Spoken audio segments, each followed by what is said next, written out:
Hello दोस्तों, मैं सत्येंद्र सिंह। हम लोग दोस्तों देख रहे थे, पिछले क्लास में हम लोगों ने देखा था वैद्युत धारा चैप्टर। एनसीईआरटी फिजिक्स का क्लास 12th का ये तीसरा चैप्टर है। और हम लोगों ने वैद्युत धारा चैप्टर को स्टार्ट किया था और उसमें हम लोगों ने इलेक्ट्रिक करंट के बारे में देखा था। और हम लोगों ने देखा था कि जो वैद्युत धारा होता है वो क्या होता है, किसी कंडक्टर में, किसी वायर में आवेश प्रवाह का जो दर होता है, जो रेट होता है, उसी को हम लोग क्या कहते हैं, वैद्युत धारा कहते हैं।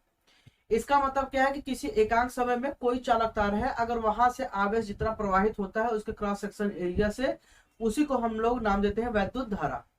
और हम लोगों ने वैद्युत धारा को देखा था कि वैद्युत धारा बराबर होता है आपका आवेश बटा समय, और इसका मात्रक क्या होता है, एम्पियर। एसआई यूनिट क्या होता है, एम्पियर होता है। और हम लोगों ने देखा था कि जो वैद्युत धारा है वो एक अदिश राशि है। हालांकि इसमें परिमाण और दिशा दोनों होता है। हम लोगों ने देखा था कि जो करंट होता है, जो धारा होती है, धारा में परिमाण, मैग्नीट्यूड और डायरेक्शन दोनों होता है। परिमाण और दिशा दोनों होता है। लेकिन परिमाण और दिशा दोनों होता है तो इसका मतलब ये क्या होना चाहिए, सदिश राशि होना चाहिए, एक वेक्टर क्वांटिटी होना चाहिए। लेकिन ये वेक्टर क्वांटिटी नहीं होता है, क्योंकि ये लॉ ऑफ वेक्टर का पालन नहीं करता, या वेक्टर लॉ का पालन नहीं करता है। जो वेक्टर लॉ का एडिशन रूल होता है उसका क्या कहते हैं, पालन ये नहीं करता, उसको फॉलो नहीं करता है। और जो वेक्टर एडिशन रूल होता है वो होता है R square equal to P square plus Q square plus 2pq cos theta, यही होता है। इस फार्मूले का वो पालन नहीं करता है, इसी वजह से जो वैद्युत धारा होता है उसमें परिमाण और दिशा होने के साथ साथ भी ये आपका अदिश राशि कहलाता है। ठीक है ना। आइए हम लोग आज अगला देखते हैं। हम लोग देखे थे इंपॉर्टेंट पॉइंट हम लोगों ने देखा था, और उस इंपॉर्टेंट पॉइंट के तहत हम लोगों ने देखा कि वैद्युत धारा एक सदिश राशि, एक अदिश राशि होती है, क्यों। ठीक है। और इसके बारे में हम लोगों ने लिखा भी था। दोस्तों हम लोगों ने ये देखा कि कोई मान लीजिए एक चालक तार है तो उसमें आवेश प्रवाह होता है। मान लीजिए ये चालक तार है, इस चालक तार से किसी निश्चित समय टी में यहाँ से जितना आवेश जाएगा, बहेगा या यहाँ से गुजरेगा, उसी को हम लोग कहेंगे वैद्युत धारा कहते हैं। अब यहाँ पे आवेश की अगर बात आ गया, आवेश प्रवाह, आवेश का प्रवाह, फ्लो ऑफ चार्ज। अगर आवेश का प्रवाह हो गया तो यहाँ पे आवेश जो होता है वो दो प्रकार का होता है। एक क्या होता है, धनात्मक आवेश, एक क्या होता है धनात्मक आवेश, और एक क्या होता है ऋणात्मक आवेश। तो अगर यहाँ पर धनात्मक आवेश बहता है तब धारा कैसी होगी, और ऋणात्मक आवेश बहता है तब धारा कैसी होगी। तो यहाँ पे चाहे धनात्मक आवेश बहे चाहे ऋणात्मक आवेश बहे, दोनों के कारण हमें वैद्युत धारा प्राप्त होती है। ठीक है ना। दो के दोनों के कारण हमें वैद्युत धारा प्राप्त होती है। लेकिन हम लोग देखेंगे कि अगर धनात्मक आवेश अगर यहाँ पे फ्लो करता है, पॉजिटिव चार्ज अगर यहाँ पे क्या करता है, फ्लो करता है, तब करंट का डायरेक्शन क्या होगा, और निगेटिव चार्ज अगर फ्लो होता है तब करंट का डायरेक्शन क्या होगा। ठीक है ना। यही हम लोगों को देखना है। ठीक है। तो हम लोग दूसरा पॉइंट देखेंगे। दूसरा पॉइंट जो इंपॉर्टेंट पॉइंट था उसमें हम लोगों का ये दूसरा पॉइंट है। ठीक है। तो अगर बच्चा मान लीजिए एक चालक तार है, और इस चालक तार में अगर धनात्मक आवेश प्रवाह हो रहा है, क्या हो रहा है, जो आवेश है, जो आवेश यहाँ से फ्लो हो रहा है वो कैसा है, धनात्मक है, पॉजिटिव चार्ज है। अगर पॉजिटिव चार्ज है तो जिस डायरेक्शन में पॉजिटिव चार्ज आपका फ्लो होता है उसी डायरेक्शन में धारा का भी दिशा होता है। ठीक है ना। तो यहाँ हम लिखेंगे। और अगर यहाँ पे निगेटिव चार्ज है, हमने आपको बताया था कि जो आवेश होता है, अगर धनात्मक आवेश है तो इसका मतलब वो क्या होगा, प्रोटॉन, क्योंकि प्रोटॉन पर कैसा आवेश होता है, प्रोटॉन पर क्या होता है, धनात्मक आवेश होता है। और इलेक्ट्रॉन पर कैसा आवेश होता है, ऋणात्मक आवेश। इलेक्ट्रॉन पर ऋणात्मक आवेश होता है और प्रोटॉन पर धनात्मक आवेश होता है। इसलिए अगर धनात्मक आवेश अर्थात प्रोटॉन फ्लो करता है तब धारा का डायरेक्शन उसी डायरेक्शन में होगा जिस डायरेक्शन में आपका प्रोटॉन फ्लो होता है। लेकिन बच्चों अगर यहाँ पे इलेक्ट्रॉन फ्लो हो रहा है, क्या है, इलेक्ट्रॉन मतलब जो आवेश फ्लो हो रहा है उस पर ऋणात्मक आवेश है, तो जिस डायरेक्शन में आपका ऋणात्मक आवेश प्रवाहित हो रहा है, चल रहा है, उसके विपरीत दिशा में धारा की दिशा होती है। ठीक है ना।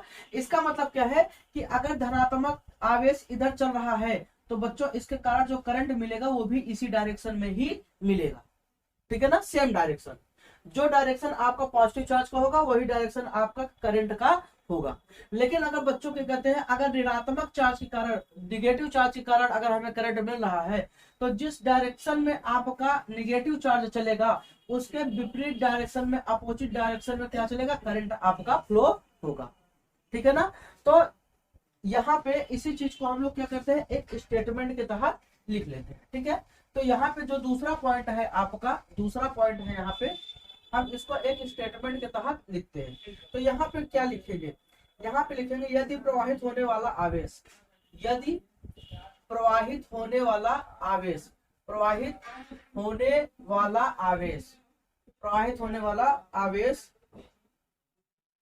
आवेश धनात्मक है, आवेश धनात्मक है, आवेश धनात्मक है, तो धारा की दिशा, तो धारा की दिशा, तो धारा की दिशा आवेश के प्रवाहित होने की दिशा में होगी।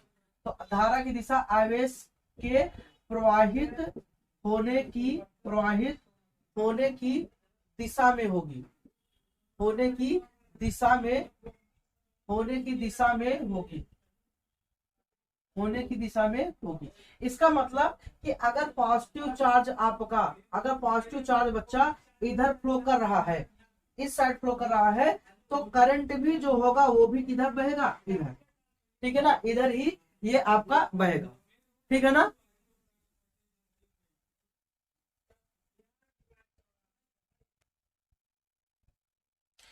तो बच्चों ये आपका भी कहते हैं धनात्मक आवेश अगर इधर बहता है तो धारा भी उसके कारण जो प्राप्त होने वाली धारा होगी वो भी इधर बहेगी।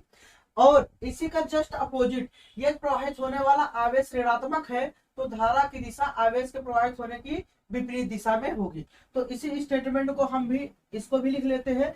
तो यहां पे लिख लेंगे तथा, तथा, तथा यदि प्रवाहित होने वाला आवेश, यदि प्रवाहित होने वाला आवेश, होने वाला आवेश, आवेश ऋणात्मक है तो, ऋणात्मक है तो धारा की दिशा, धारा की दिशा आवेश के, आवेश के प्रवाहित, आवेश के प्रवाहित होने की, होने की विपरीत, होने की विपरीत दिशा में होता है, दिशा में होता, विपरीत दिशा में होता है। इसका मतलब बच्चों क्या है कि अगर मान लेते हैं एक आवेश है वो कैसा है, ऋणात्मक, और वो इधर फ्लो कर रहा है, इधर फ्लो कर रहा है, तो जो करंट हमें मिलेगा वो क्या होगा, इसके विपरीत दिशा में। करंट का डायरेक्शन क्या होगा, इसके विपरीत दिशा में। आवेश इधर बहेगा तो करंट इधर बहेगा, अगर आवेश इधर बहेगा तो करंट इधर बहेगा। ठीक है ना, कोई दिक्कत। अब यहाँ पे जैसे हम बता रहे हैं कि मान लीजिए अगर कोई चालक कंडक्टर है, ठीक है, अगर कोई चालक कंडक्टर हम यहाँ ले रहे हैं, तो एक मान लीजिए ये आपका कंडक्टर है, उसमें रेजिस्टेंस है, और इसको हमने एक बैटरी से क्या कर दिया, कनेक्ट कर दिया, जोड़ दिया, एक बैटरी से हमने जोड़ दिया, और यहाँ से करंट आपका जाना शुरू हो गया। जैसे ये आपका करंट जाएगा, ध्यान दीजिएगा, तो यहाँ पे जो आवेश है, जो पॉजिटिव चार्ज है, तो पॉजिटिव चार्ज इधर से चलेगा, तो इसका कारण करंट इस सर्किट में भी कैसे बहेगी, ऐसे। और इलेक्ट्रॉन किधर बहेगा, इलेक्ट्रॉन जो होगा, जो आपका निगेटिव चार्ज होगा, वो इधर बहता है, तो करंट कहाँ बहेगा, इधर बहेगा। ठीक है ना। तो किसी चालक में आपका धनात्मक आवेश इधर तो करंट भी इधर, ऋणात्मक आवेश इधर तो करंट इधर। ठीक है ना। अब हमने कह दिया कि मान लीजिए अगर कोई बैटरी है तो उसमें मुक्त इलेक्ट्रॉन, इलेक्ट्रॉन पे कैसा आवेश होता है, ऋणात्मक आवेश होता है, तो उसका डायरेक्शन क्या होगा, तो जो मुक्त इलेक्ट्रॉन का डायरेक्शन होगा, इलेक्ट्रॉन पर ऋण आवेश होता है, तो हम यहाँ कहेंगे कि किसी चालक में, तीसरा पॉइंट, तीसरा पॉइंट हम लोग लिखेंगे वैद्युत धारा, वैद्युत धारा के प्रवाह की दिशा, वैद्युत धारा के प्रवाह की दिशा के विपरीत दिशा में, दिशा के विपरीत दिशा में इलेक्ट्रॉन का, इलेक्ट्रॉन का प्रवाह होता है, इलेक्ट्रॉन का प्रवाह होता है। तो जो कोई चालक तार है उसमें अगर मान लीजिए एक ये पॉइंट बी है और एक पॉइंट क्या है, ए है, अगर बच्चा करंट आपका इस चालक तार में, अगर बच्चा यहाँ देखिए, अगर करंट, करंट ए से कहां बह रहा है, बी, तो जो इलेक्ट्रॉन होगा वो कहां से बहेगा, बी से ए की ओर बहेगा। तो करंट इधर, ये धारा की दिशा, तो बच्चा इलेक्ट्रॉन का डायरेक्शन जो होगा वो इधर, इलेक्ट्रॉन का डायरेक्शन इधर। तो इलेक्ट्रॉन और धारा का जो डायरेक्शन होता है वो एक दूसरे क्या होते हैं बच्चों, अपोजिट होते हैं, ठीक है ना। तो ये हमारा इतना पॉइंट था। अब बच्चा हम चौथे पॉइंट की ओर चलते हैं। जो चौथा पॉइंट है वो बच्चा कहता है कि जो इलेक्ट्रिक करंट होता है, विद्युत धारा आवेश संरक्षण के नियम पर कार्य करता है, आवेश संरक्षण के नियम पर कार्य करता है। कौन, विद्युत धारा। तो जो हमारा चौथा पॉइंट है वो कहता है कि विद्युत धारा आवेश संरक्षण के नियम पर, आवेश संरक्षण के नियम पर कार्य करता है, नियम पर कार्य करता है। तो कोई चालक तार है, उसमें जो विद्युत धारा प्रवाहित होगा वो आवेश संरक्षण के नियम का क्या करेगा, पालन करेगा। अब देखते हैं बच्चा कि आवेश संरक्षण क्या होता है। तो मान लीजिए एक चालक तार हम यहाँ बनाते हैं, और चालक तार जब होगा तो उसका कोई न कोई क्रॉस सेक्शन एरिया होगा, उसका कोई न कोई क्षेत्रफल जरूर होगा। मान लीजिए हमारे पास एक ये चालक तार है, इस साइड में इसका जो क्रॉस सेक्शन एरिया है, जो ये अनुप्रस्थ काट का क्षेत्रफल है, इसे जैसे मान लीजिए ये आपका चालक तार है, ठीक है। इस चालक तार को अगर हम सामने से ऐसे काट दे तो आपको क्या दिखाई देगा, ये गोला दिखाई देगा। तो यही गोला है, ठीक है। ये आपका पॉइंट बी और ये सिरा यहाँ से ए, ये सिरा ए। अब यहाँ से जब आवेश क्या होगा, इसमें इंटर करेगा, आवेश इसमें इंटर करेगा, तो यहाँ क्या मिलेगा, हमें करंट मिलेगा। क्या मिलेगा, करंट। और एक निश्चित समय टी पर इतना आवेश यहाँ से प्रवाहित होगा, तो उतने ही निश्चित समय में उतना आवेश यहाँ से निकलेगा भी, अर्थात हमें करंट दो के दोनों जगह क्या मिलेगी, सेम। तो ये आपका कोई चालक तार है, चालक का डिपेंड ये नहीं करता कि उस चालक का क्षेत्रफल कम है कि ज्यादा है, तार आपका पतला है कि मोटा, ये डिपेंड नहीं करेगा। जितना आवेश यहाँ से जाएगा उतना ही आवेश एक निश्चित समय में यहाँ से निकलेगा। अगर मान लेते हैं बच्चा 1 सेकंड में यहाँ से 10 कूलाम आवेश जा रहा है, तो यहाँ से 1 सेकंड में 10 कूलाम आवेश भी बाहर निकलेगा। और यही क्या होता है, आवेश संरक्षण का सिद्धांत। तो यहाँ पे हम लिख सकते हैं, क्या लिखेंगे बच्चा, हम लिखेंगे कि किसी चालक के एक सिरे से, यहाँ लिखेंगे किसी चालक के एक सिरे से, किसी चालक के एक सिरे से, किसी चालक के एक सिरे से एक निश्चित समयांतराल, टाइम इंटरवल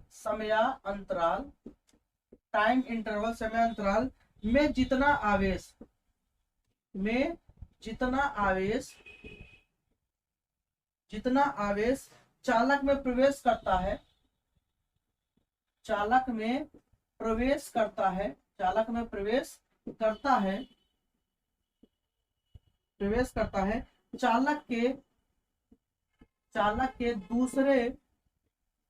चालक के दूसरे सिरे से उतना ही आवेश चालक से बाहर निकलता है। तो जितना आवेश इंटर करेगा उतना आवेश क्या करेगा बच्चा, बाहर भी निकलेगा। चालक के एक सिरे से जितना आवेश प्रवेश करेगा उतना आवेश वहां से क्या होगा, बाहर निकलेगा, ठीक है। और यही आवेश संरक्षण का क्या होता है, सिद्धांत। इसे कहते हैं law of conservation of charge. इसे इंग्लिश में कहेंगे law of conservation of charge, आवेश का संरक्षण सिद्धांत, आवेश संरक्षण का सिद्धांत, ठीक है ना। ये आपका क्या हो जाएगा, ये नियम हो जाएगा, ठीक है बच्चों। तो उम्मीद करता हूँ ये चीज आपको बहुत अच्छे से समझ में आया होगा। अब बच्चा हम लोग अगला पॉइंट देखते हैं। अब तक हम लोगों ने जो भी करंट देखा, हमने कहा कि मान लीजिए किसी चालक तार में अगर धारा हम प्रवेश कराते हैं तो धारा मिले, आवेश प्रवाह कराते हैं तो धारा मिलेगा।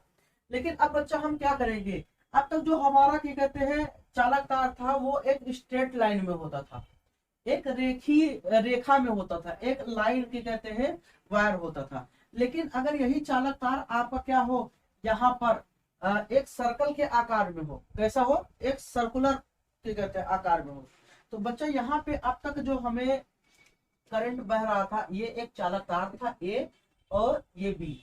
तो यहाँ से आवेश आपका प्रवाहित होता था किसी निश्चित समय में, तो हमें बच्चा क्या मिल जाता था, धारा कितना बराबर, आई बराबर क्यू अपान टी।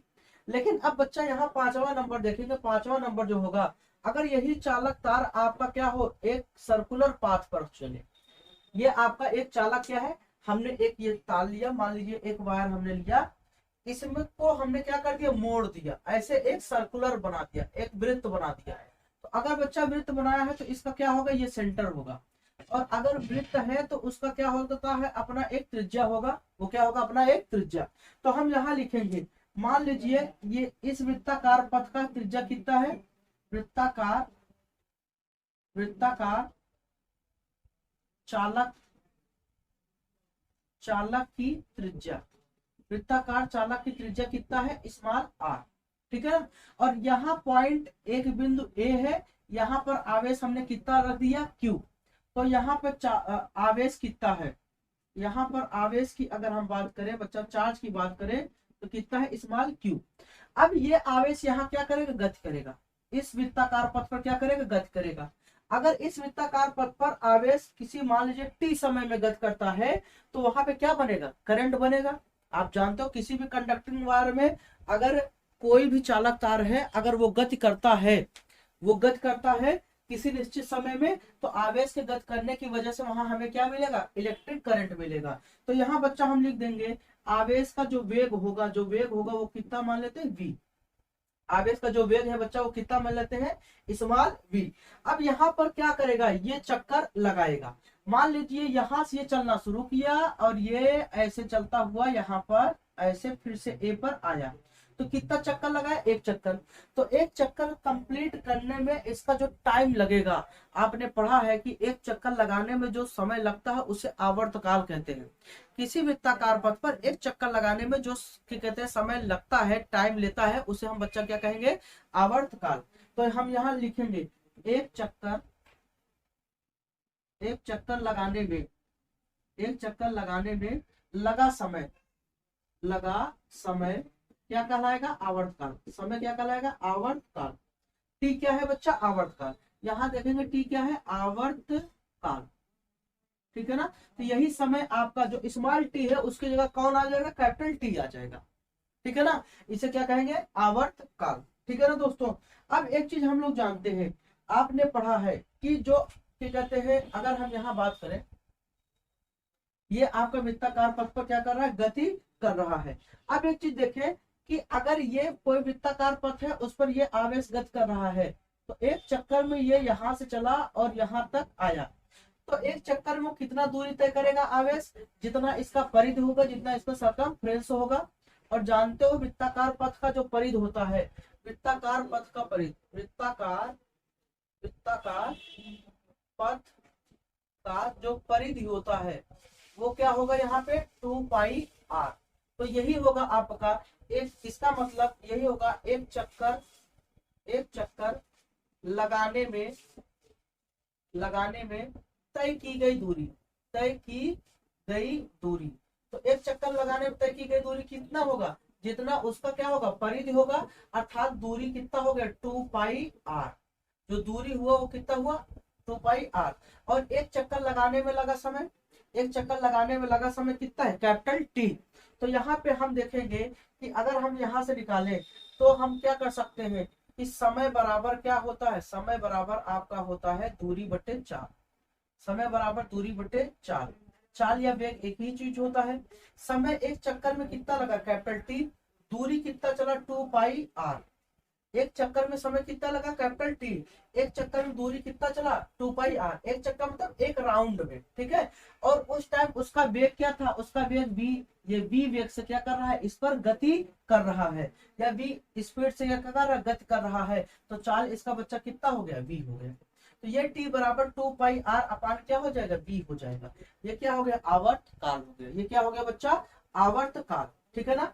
अब एक चीज आप जानते हो कि जो आवर्तकाल होता है, जो आवर्तकाल होता है, आवर्तकाल और आवृत्ति में दोनों में रिलेशन कैसा होता है। तो अगर हम आवृत्ति की बात करें, आवृत्ति को स्मॉल एफ से लिखेंगे। आवृत्ति बराबर होता है 1 बटा आवर्तकाल। आवृत्ति बराबर, इसे नोट कर लीजिए, मैं इसे मिटा रहा हूं, ठीक है। तो यहां से अगर हम देखें आवृत्ति और आवर्तकाल में कैसा संबंध होता है, तो बच्चा आवृत्ति सदैव हमेशा आवृत्ति और आवर्तकाल में एक दूसरे का विपरीत होते हैं। तो आवृत्ति बराबर होता है 1 बटा आवर्तकाल, एफ बराबर 1/t। कितना होता है, एफ बराबर क्या होता है 1/t। ये भी फार्मूला आप याद रखिएगा, एफ बराबर 1/t। एफ क्या है, आवृत्ति है। इसी को बच्चा हम लोग क्या नाम देते हैं, फ्रीक्वेंसी नाम देते हैं। फ्रीक्वेंसी, हम इसे क्या नाम देंगे, फ्रीक्वेंसी। और आवर्तकाल को बच्चा नाम देते हैं time period. Time period, time period बोलते हैं। अगर यहाँ से बच्चा हम देखें तो टी का मान हमें क्या मिला, 2πr/v। कितना मिला, 2πr/v, यही मिला है। तो यहाँ से बच्चा हम एक चीज क्या देख सकते हैं, अगर यहाँ से देखें तो टी बराबर आपको क्या हो, यहाँ से देखिए एफ बराबर क्या होगा, एफ बराबर आपका 1/t का मान रखेंगे तो 2πr/ क्या हो जाएगा, v। v कहाँ जाएगा, ऊपर। तो ये आपका v/2π क्या हो जाएगा, r। तो दोस्तों यहाँ से आपका, यहाँ से अगर देखें तो f बराबर क्या हो जाएगा, v/2πr। ये आवृत्ति हो गया। और आवृत्ति का जो मात्रक होता है वो हर्ट्ज होता है। क्या होता है, हर्ट्ज, ठीक है ना, या प्रति सेकंड होता है। प्रति सेकंड कहो चाहे हर्ट्ज कहो, बात एक ही है, ठीक है ना। चाहे हर्ट्ज कहो चाहे प्रति सेकंड कहो, बात दो के दोनों एक ही है। अब बच्चा हम लोग जानते हैं, हम क्या जानते हैं, यहाँ पे आवेश कितना है, Q, और ये चक्कर लगा रहा है। तो I बराबर क्या होता है, Q/T। तो हमने यहाँ समय के रूप में क्या लिया है, आवर्तकाल। एक चक्कर लगाने में जो समय लग रहा है वो क्या है, आवर्तकाल T। तो यहाँ पे हम क्या रख देंगे, T। और इसको लिख सकते हैं Q × 1/T लिख सकते हैं। और 1/T का देखो बच्चा मान क्या होता है, F होता है। F क्या है, आवृत्ति। तो यहाँ से हम लिख सकते हैं I बराबर Q × 1/T की जगह क्या लिख देंगे, F। तो I बराबर Q × क्या हो जाएगा, F। इसका मतलब कि धारा बराबर आवेश गुणित आवृत्ति, धारा बराबर आवेश गुणित आवृत्ति। ये भी हमारा फार्मूला होता है, धारा बराबर आवेश गुणित क्या होगा, आवृत्ति। ठीक है ना बच्चा। तो ये हम फार्मूला नोट कर सकते हैं, ठीक है। अब बच्चा हम लोग देखेंगे कि और भी देखते हैं, और मान को अगर हम रखना चाहे तो रख सकते हैं। कैसे रखेंगे, आइए देखते हैं। एफ का मान आपका ये हो गई करता है, तो यहाँ पे हम पुट कर सकते हैं, ठीक है ना। तो ये हमारा कुल मिला के क्या बन गया, फार्मूला बन गया। तो यहाँ पे अब इस लेकिन ये सवाल हम, ये फार्मूला हम तभी यूज करेंगे, देखिए बच्चा। तो यहाँ से अगर हम इसको लिखना चाहें, फार्मूला बनाना चाहें, क्या बना सकते हैं, I बराबर क्या होता है, Q/T। और यही आपका, यही जो मान मिला, यही जो वैल्यू बच्चा मिला, यही आपका I बराबर क्या होता है, Q × क्या होता है, F भी होता है। और इसी को अगर हम बच्चा यहाँ पे मान रखते, देखो अगर यहीं पे बच्चा आपका I बराबर Q × क्या है, F है, तो यहाँ वैल्यू रखते तो Q × F का मान कितना है, F का मान V/2πr है। तो हम इसी को लिखेंगे Q × V/2πr, ये भी हो सकता है। तो I का मान बच्चा क्या मिला है, ये भी मिला है। तो हम इसको क्या करें, यहाँ पर रख दें। तो यहाँ क्या हो जाएगा, QV/2πr, QV/2πr। ये भी हमारा फार्मूला बन गया। लेकिन ये फार्मूला तब है जब कोई क्या कहते हैं, चार्ज, कोई भी चार्ज आपका सर्कुलर पाथ पर गति कर रहा है, सर्कुलर पाथ पर बेटा क्या कर रहा है, गति कर रहा है। तो उसके गति करने से जो हमें करंट मिलेगा उसको हम यहाँ से ज्ञात करेंगे, ठीक है ना बच्चा। तो ये आपका टोटल किसके बारे में था, इलेक्ट्रिक करंट के बारे में था। और इलेक्ट्रिक करंट के बारे में और भी चीजें हमें जाननी है, पढ़नी है, लेकिन हम लोग वो क्या करेंगे, अगले वीडियो में देखेंगे। तो दोस्तों अगर ये वीडियो आपको पसंद आया है तो चैनल को जरूर सब्सक्राइब करें और वीडियो को लाइक करें और अपने दोस्तों में ज्यादा से ज्यादा शेयर करें। थैंक यू बच्चों।